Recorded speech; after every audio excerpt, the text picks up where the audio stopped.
Tuesday in September 1983. Laughter should have filled the backyard. Alara, just 7 years old, loved her swing set. She would pump her small leg. Just a brief moment to answer the telephone's insistent ring. The call was short, unimportant in the grand scheme of things, yet it marked a dividing line. Was about to open. When her mother returned, the yard was quiet. Too quiet. The swings swayed gently in the slight breeze. They moved as if a ghost had just left them.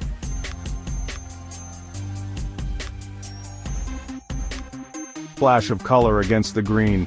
Her small sandals were neatly placed by the porch steps. She never went far without them. Panic, cold and sharp, pierced. The initial calls were frantic. Neighbors emerged from their homes. Their faces showed concern, then growing fear. They fanned out, calling Alara's name.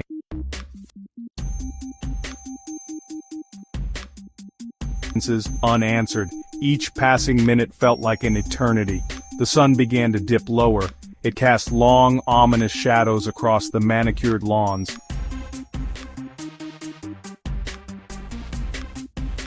The police arrived, their presence both a comfort and a confirmation of dread. Flashlights cut through the growing darkness. The questions began. Had anyone seen? It was as if Alara had simply vanished into thin air. The ordinary sights of her neighborhood now seemed menacing. Every shadow could hide a threat.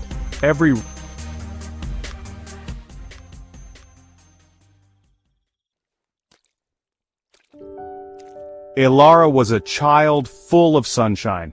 She had bright, curious eyes and a gap-toothed smile. Her laughter was infectious, her energy boundless. She loved drawing fantastical creatures. Dragons with rainbow scales were her favorite. She dreamed of becoming a veterinarian. She wanted to care for all the animals in the world. Her bedroom walls were covered with her artwork. They were a testament to her vibrant imagination. She was a child on the cusp of understanding the world. Her family was close-knit, ordinary in the best way. Her father worked at the local factory. Her mother was a homemaker, devoted to Alara and her older brother. Their evenings were filled with board games and bedtime stories. Alara had a favorite teddy bear, Barnaby. He went everywhere with her. Barnaby was found later, tucked into her bed, as if she expected to return to him soon. This small detail was heartbreaking. The news of Alara's disappearance spread like wildfire. The small town was stunned. Such things didn't happen here, not in their safe haven. People who barely knew the family felt a profound sense of loss. They felt a shared vulnerability. Bake sales were organized to fund search efforts. Volunteers combed through woods and fields. They searched abandoned buildings, their hope dwindling with each passing day. The community wrapped its arms around the grieving family, but it could not fill the void Alara left. Her empty chair at the dinner table was a constant reminder. Her silent room upstairs was a sanctuary of sorrow. Toys lay untouched, clothes hung neatly in the closet. It was as if time had stopped in Alara's world. Her brother struggled to understand. How could his little sister just disappear? The innocence of an entire town was shattered that September. The question, "Where is Alara?" hung heavy in the air. It was a question no one could answer. Days turned into weeks. The intensive search for Alara began to slow. Investigators meticulously combed through her home again and again. They were looking for any clue, anything out of place. It was in her small, tidy bedroom that they found it. A single photograph lay on her nightstand. It was turned face down. This was unusual. Alara loved her photographs. She had several framed pictures of family and friends. They were always displayed proudly. The photograph was of Alara herself. She was smiling, standing beside her father at a recent town fair. It was a happy memory. Why was it turned over? Had Alara done it herself? If so, why? Was she upset about something related to the picture? Or had someone else entered her room? Someone who didn't want to see her smiling face. The questions piled up, each one more disturbing than the last. This small detail became a focal point. Detectives interviewed her parents and brother extensively. They asked about the photograph. No one could explain it. Alara hadn't seemed upset before she vanished. She had been her usual cheerful self. The overturned photograph felt like a deliberate act. It felt like a silent message, but what was it trying to say? Was it a sign of distress from Alara, or was it a chilling gesture from someone who had taken her? The ambiguity was maddening for everyone involved. This single out-of-place item haunted the investigation. It was a tangible piece of the puzzle, yet its meaning remained elusive. It whispered of secrets, of something unseen. It hinted at a darkness that had touched Alara's innocent world. The photograph, face down, became a symbol. It symbolized the hidden nature of her disappearance. It represented the answers that remained just out of reach. It was a silent witness that could not speak. Years passed. The ache for Alara never truly faded. Then, in a different state, on a cold November morning in 1988, another tragedy unfolded. A hunter was walking a remote wooded trail. It was far from any town or highway. The fallen leaves crunched under his boots. The air was crisp and silent. He stumbled upon something that made his blood run cold. It was the body of a young woman. She lay partially concealed by overgrown brush. She had been there for some time. The elements had taken their toll. Her identity was a mystery. She carried no purse, no identification. There were no nearby vehicles, no signs of a struggle on the path itself. It was as if she had been placed there, dropped in this lonely spot, far from anyone who might know her. The scene was desolate, isolated. It spoke of a profound and terrible abandonment. Who was this young woman? How did she end up here? The local sheriff's department was small. They were unaccustomed to such grim discoveries. The area was secured. Investigators began the painstaking process of examining the scene. Every leaf, every twig could hold a clue, but the remote location offered few answers. There were no immediate witnesses. No one in the sparsely populated nearby hamlets recognized her description. She was a ghost, appearing out of nowhere. Her story was a blank page. The discovery sent a shiver through the rural community. Fear mixed with sadness. Who could do such a thing, and who was this victim, denied even her name in death? The hunter who found her was deeply shaken. The image would stay with him forever. The image of a life discarded in the wilderness. The lonely woods held their secrets close. The unnamed woman became another haunting question mark. Another soul lost to the shadows.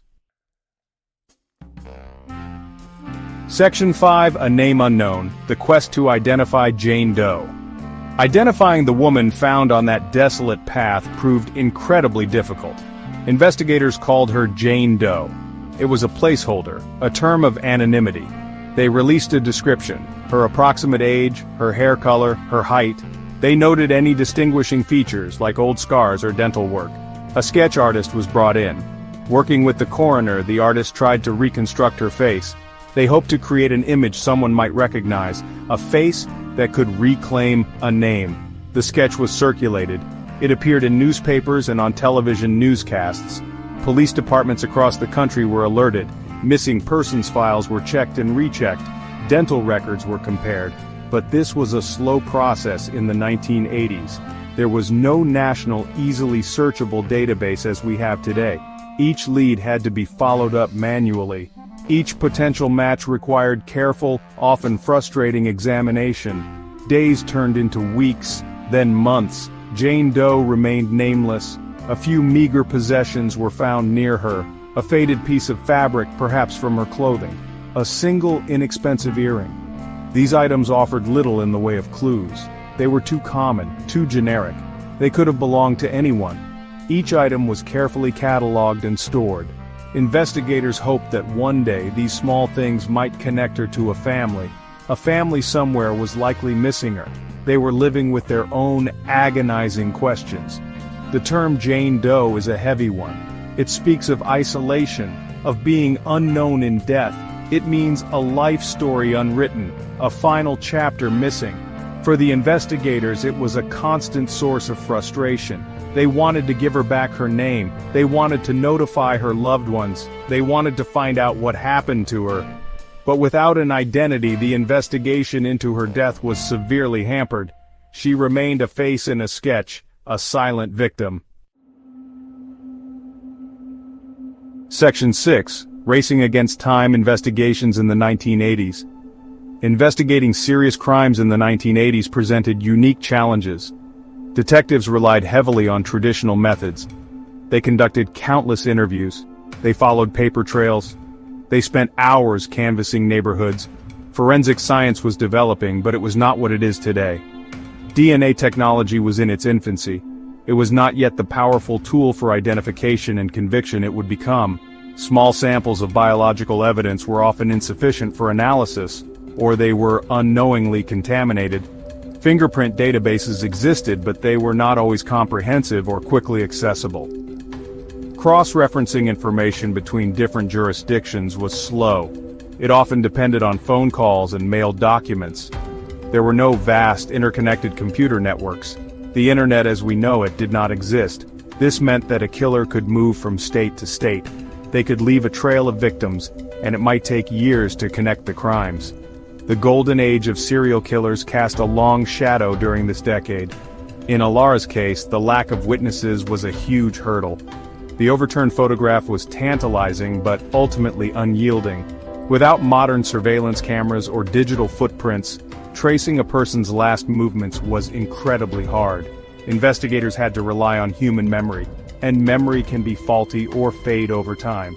They chased down every rumor, every whisper, but the trail grew colder with each passing year. Resources were also a factor. Active cases demanded attention, sometimes pushing older unsolved ones to the back burner. For Jane Doe, the anonymity was the biggest wall. Without knowing who she was, investigators could not explore her background. They could not look into her relationships, her habits, or her enemies. They were working in a vacuum. They hoped for a lucky break. Perhaps a distant relative would see the sketch. Perhaps another crime would link to hers. But the 1980s were a time when many people could still fall through the cracks. They could disappear without a trace, or die without a name. Section 7. The Unseen Scars. Decades of unanswered questions. Years stretched into decades. Alara's family lived in a state of suspended grief. How do you mourn someone who might, by some miracle, still be alive? Birthdays passed, marked by a quiet sadness. Holidays were tinged with her absence. Her older brother grew up with a shadow over his childhood. He carried the weight of wondering what happened to his little sister. The what-ifs were relentless. What if her mother hadn't answered the phone? What if someone had seen something? Anything? These questions echoed in their minds. For the investigators who worked Alara's case, it remained a painful memory. Many retired with her file still open, still unsolved. They had poured their hearts and souls into finding her. The lack of resolution was a professional and personal burden. Theories abounded over the years. Was it an opportunistic abduction? Did someone she knew take her?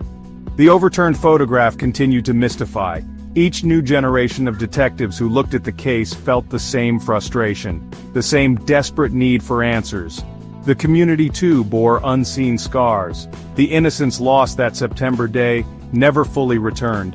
Parents held their children a little tighter. Strangers were viewed with a little more suspicion. Alara's story became a cautionary tale, a reminder of the darkness that can lurk beneath the surface of ordinary life. The hope for a breakthrough, for a confession, or for the discovery of new evidence never completely died, but it grew fainter with each passing anniversary of her disappearance.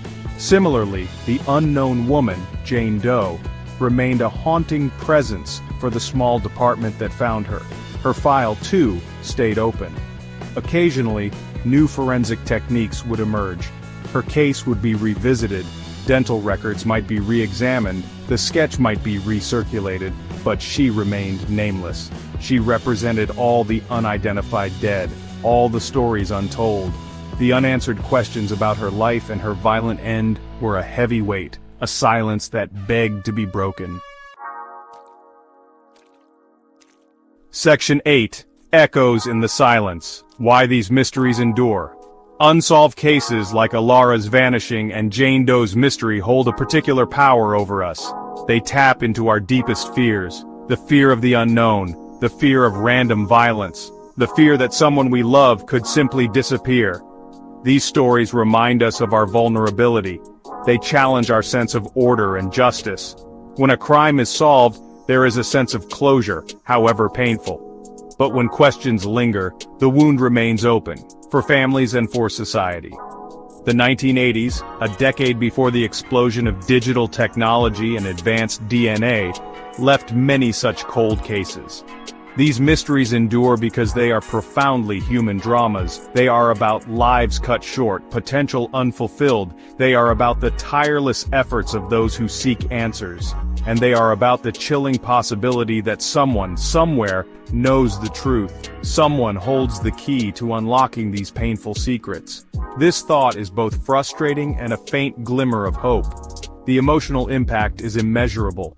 For Alara's family, every day was a question. For the community that searched for Jane Doe's name, there was a collective sorrow. These cases highlight the importance of remembrance. They underscore the need for persistence in the pursuit of justice. Even decades later, a new lead, a new scientific advancement could change everything. The hope is that one day, Alara's fate will be known. One day, Jane Doe will have her name restored. These lingering shadows from the past serve as a solemn reminder. They remind us of the fragility of life. They speak to the enduring nature of love and loss. The search for answers in these cold cases is more than just solving a puzzle. It is about finding peace for the victims. It is about providing solace to those left behind. It is about affirming that every life matters, and that even in silence, the echoes of these unsolved mysteries continue to call out for truth.